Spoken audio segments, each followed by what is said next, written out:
Assalamualaikum warahmatullahi wabarakatuh. Kawan, sebelum Anda memulai aktivitas hari, kita ikuti kajian syarat hikmah Dialog Fajar. Assalamualaikum warahmatullahi wabarakatuh. Alhamdulillah, senang sekali kawan, saya Fitriana Ayu. Pagi hari ini bisa kembali bersama Anda di program Dialog Fajar. Semoga Anda juga merasakan kesenangan yang sama ya dengan kami yang ada di studio. Sudah bersyukur, Alhamdulillah bisa kembali menambah ilmu agama kita. Semoga bermanfaat, semoga juga menjadi pengingat begitu ya. Apalagi untuk pagi hari ini temanya menjadi pengingat kita. Sudahkah Anda membaca Al-Quran kawan? Masya Allah.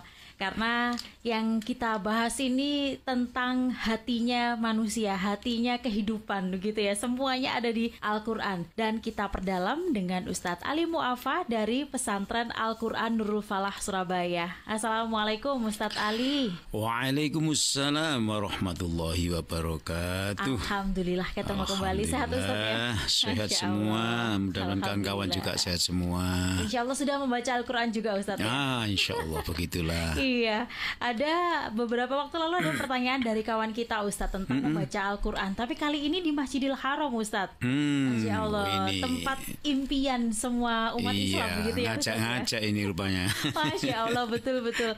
Rasanya itu waktu demi waktu itu nggak akan tergantikan atau tidak akan tersia-siakan. Yang ada itu menunggu ibadah gitu ya Ustadz ya. Dari waktu ke waktu, salah satunya diisi dengan membaca Al-Quran. Nah Ustadz, apakah membaca Al-Quran ketika di Masjidil Haram ini sama dengan kirim surat cinta ke Allah Ustadz? Wah, ini artinya seperti apa? Ini kawan kita pertanyaannya luar biasa gitu ya. Masya Allah. Monggo selengkapnya bersama Ustadz Ali Mu'afa. Bismillahirrahmanirrahim. Assalamualaikum warahmatullahi wabarakatuh. Waalaikumsalam warahmatullahi wabarakatuh. Bismillahirrahmanirrahim. Alhamdulillahirabbil alamin. Assalatu wassalamu ala asyrafil mursalin sayyidina wa maulana Muhammadin wa ala alihi wa sahbihi ajma'in. La haula wa la quwwata illa billahil aliyil azim. Kawan, kita bersyukur kepada Allah Subhanahu wa taala pagi ini dengan Mbak Ayu dan kawan-kawan, mungkin juga ada yang sudah sempat bergabung. Alhamdulillah. Semoga gabungnya kita berkolaborasi dengan DF ini menghadirkan pertolongan Allah lagi untuk kita. Amin, amin, amin ya Rabbal Alamin. Kan tiap detik kita butuh pertolongan Allah, Mbak Ayu. Betul.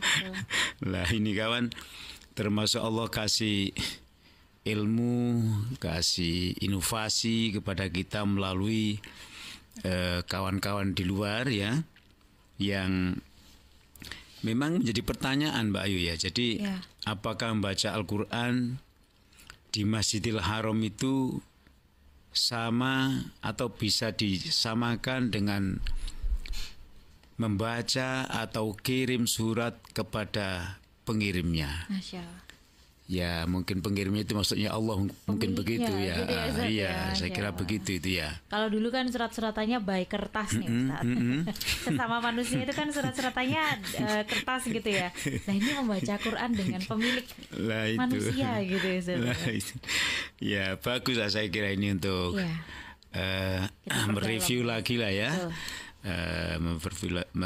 Memperdalamkan lagi pengalaman-pengalaman kita. Jadi kawan, itu sebenarnya sih bisa disebut sebagai perumpamaan ya. Tapi ya Allah itu tidak butuh surat pos atau pengirim Mbak Ayu ya. Nah, itu kan perumpamaan ya. Jadi ketika seseorang baca Al-Quran itu, maka Allah menerimanya sebagai ibadah. Tahu atau tidak tahu apa yang dibaca itu maknanya, itu tetap dihukumi oleh Allah sebagai ibadah. Makanya Al-Quran itu definisinya kan kalamullah yang diturunkan kepada baginda Nabi Muhammad SAW. Lalu yang membaca itu diklaim sebagai ibadah kepada Allah Subhanahu wa taala. Itu definisi daripada Al-Quran, ringkasnya begitu. Nah, Iya. di setiap orang yang baca Quran, baik yang sudah lancar, yang sudah hafal, yang sudah sampai tarjamah, sampai tafsir, atau kalau di Nurul Fal itu masih jilid 1 istilahnya, Iya. itu namanya baca Quran juga. Karena itu dimulai dari dasar, kalau istilahnya jilid 1 begitu itu ya. Nah, para ulama memang meyakini ya. Jadi barang siapa yang ingin, ini sabda Nabi, barang siapa yang ingin bicara dengan Allah, maka membacalah Al-Quran. Masya Allah. Jadi kalau kita ini membaca Al-Quran itu sama dengan berdialog dengan Allah Ta'ala. Masya Allah. Kita masih ingat Mbak Ayu ketika tidak hanya Nabi, sahabat juga ya. Kalau Nabi pastilah ya. Ibaratnya beliau kalau sholat lalu membaca Al-Quran, surat Al-Fatihah. Wah, itu kalau kita mungkin bahasa Jawanya kulhu ya. Iya. Jadi rokaat pertama membaca kulhu Allahu ahad itu loh Mbak. Iya. Disebut kulhu. Iya, iya. Saking singkatnya ya. Bisanya itu juga Ustaz. Astagfirullah. Hanya itu. Iya. Lalu Nabi juga membaca itu, tapi kita sering membaca referensinya. Nabi itu kalau saat tertentu ya sesuai kondisinya ya. Tidak hanya satu ayat, satu halaman bahasa kita sekarang, sampai pada beberapa juz. Satu kali berdiri, rokaat pertama maksudnya. Rokaat kedua kadang-kadang lebih banyak lagi. Nah ini kenapa kok begitu ya? Ini karena kenikmatan beliau, seperti yang beliau sampaikan tadi itu. Siapa yang ingin bicara dengan Allah, maka bacalah Al-Quran. Jadi tidak hanya kul huwallahu ahad saja, tapi Nabi surah Al-Baqarah, habis ditambah lagi surat berikutnya dan seterusnya. Jadi beliau mengumumkan kepada kita, kalau kita ingin bicara, berdialog dengan Allah, maka bacalah Al-Quran. Nah, pertanyaan kawan tadi, membaca Quran di Masjidil Haram gitu ya. Nah, nanti kita akan sampaikan juga kawan ya. Yang kedua, Nabi juga mengatakan barang siapa membaca Al-Quran, orang baca Quran itu ada dua, Mbak. Bahasanya tidak atau belum tartil, belum betul lah ya. Tidak betul atau belum betul. Yang kedua, sudah betul atau bahkan sudah sangat betul. Bahasanya adalah tartil gitu ya.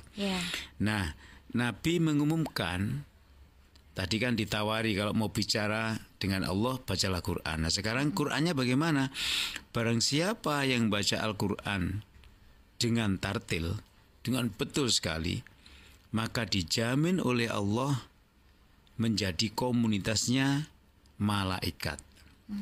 Atau bahasa Nabi itu ma'as safaratil kiromil baroroh. Siapa yang bacaan Qurannya baik, betul, tartil, maka dia dikelompokkan oleh Allah hidupnya nanti bersama malaikat-malaikat yang luar biasa. Itu hanya membaca dengan baik, indah gitu Ustaz. Hanya membaca dengan benar. Iya, belum meresapi artinya. Belum. Kembali ke definisi tadi. Amin ya Allah. Dibaca saja, tahu nggak tahu dapat pahala. Masya Allah, nikmat. Nah ini ada lagi bait berikutnya. Itu tadi kan yang bacanya tartil ya, nanti diberi penghargaan kayak begitu. Yang bacaannya belum tartil, orangnya sudah tua, nggak begitu lihat dengan kacamatanya, ngangkat Quran juga nggak begitu kuat, tapi dia belajar terus. Dan rasa-rasanya kadang-kadang nggak bisa ini kalau bisa benar gitu, saking sulitnya beliaunya itu. Itu Allah umumkan juga melalui Nabi, masih dapat 2 pahala. Nah jadi kesimpulannya, membaca Al-Quran itu kayak apapun kualitasnya tetap dilakukan. Masa bisa kita tiba-tiba bacanya bagus seperti kayak Mbak Ayu misalnya. Masya Allah. Nah, kan gitu toh Mbak Ayu. Nah, terus dimulai dari mana? dari langsung kayak Mbak Ayu nggak bisa ya, mulai dari yang dasar. Nah, kami juga menyiapkan perangkatnya, macam online offline kita penuhi semua. Masya Allah, semuanya di pesantren Nurul Falah ya Ustadz. Iya, dan kita harus menjawab kalau ada orang kepingin baca Quran, online offline, jawabannya satu saja, bisa. Gitu. Terus mereka jam berapa? Anda jam berapa bisanya? Malah ditanya balik ya Ustaz. Jadi nggak boleh. Ini kita menjawab dengan begitu aja sudah membuat orang senang. Subhanallah. Yang lucu lagi, kami ini usia 80. Emang kenapa Pak usia 80? Apakah masih bisa lu? Yang bisa baca Quran itu bukan saya, itu Allah langsung. Masya Allah. Nah, kan begitu ya. Belum lagi pahalanya. Nah, jadi membuat orang gembira itu justru menurut penelitian kita justru malah cepat bisa. Tapi lek jawabannya wah 85 enggak abot Pak lah ya. Duluan ya Ustaz ya. Ya yang jawab juga salah gitu ya. Nah, jadi itu tadi ya. Jadi ulama meyakini bahwa sabda Nabi memang seperti itu.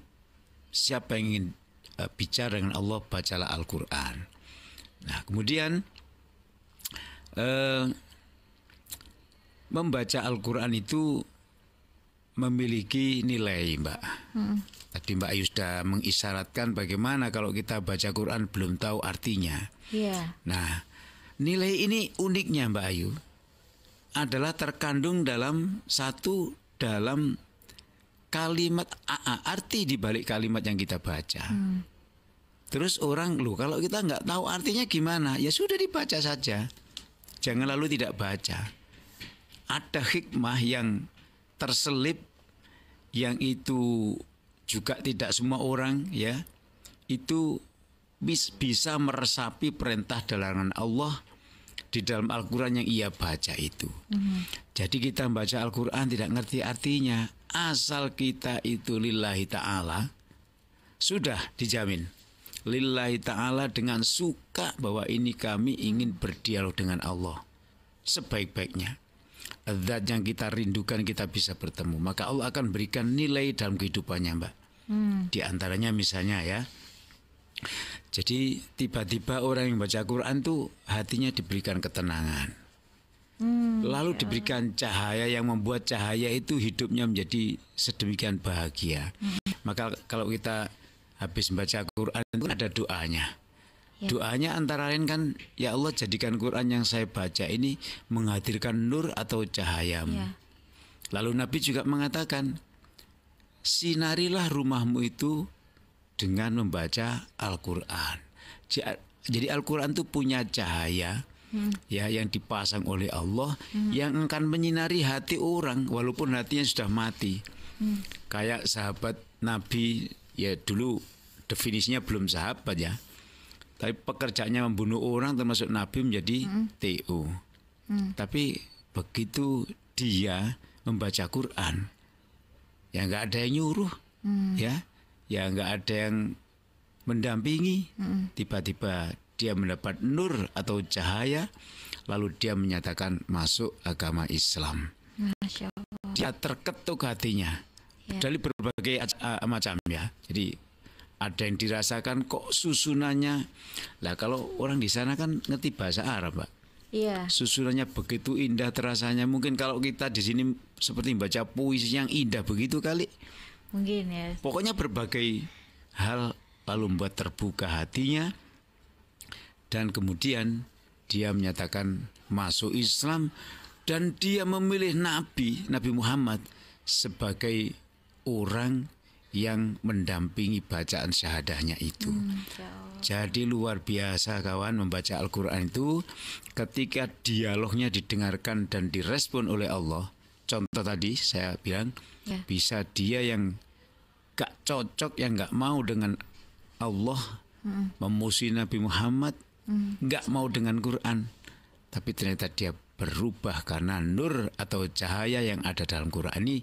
Nilai membaca Quran ini yang harus kita ingatkan, tidak hanya kuantitasnya. Semoga Allah membuat kita semakin senang dengan baca Al-Quran. Amin amin ya robbal alamin. Apalagi ayat-ayat di Al-Quran itu indah-indah begitu ya Ustaz ya, berasa puisi tadi, betul Ustaz. Insya Allah semoga kita semuanya membiasakan ya. Tapi masih ada pertanyaan berikutnya Ustaz. Kalau untuk yang tidak membaca di Masjidil Haram dan nanti dalam kembali ya Ustaz, semoga kita dipertemukan di lain waktu, bagaimana Insya Allah. kenikmatan membaca Al-Quran ketika ada di rumah Allah gitu Ustaz. Betul. Terima kasih Ustaz Ali, kita jumpa lagi besok, semoga kawan dimudahkan oleh Allah. Dan untuk pagi hari ini kita tutup dengan doa kafaratul majlis. Subhanakallahumma wa bihamdika nasyhadu an la ilaha illa anta nastaghfiruka wa natubu ilaik. Saya Fitriana Ayu dan juga Ustadz Ali Mu'afa pamit. Wassalamualaikum warahmatullahi wabarakatuh. Waalaikumsalam warahmatullahi wabarakatuh. Program Dialog Fajar yang baru Anda simak kerjasama Suara Surabaya dan Pesantren Al-Quran Nurul Falah Surabaya, lembaga dakwah yang amanah, profesional, dan berbasis Al-Quran. Pesantren Al-Quran Nurul Falah mencetak guru dan hafidz Al-Quran metode tilawati. Informasi dan berikan donasi terbaik hubungi 0822 2759 9920 atau www.nurulfalah.or.id.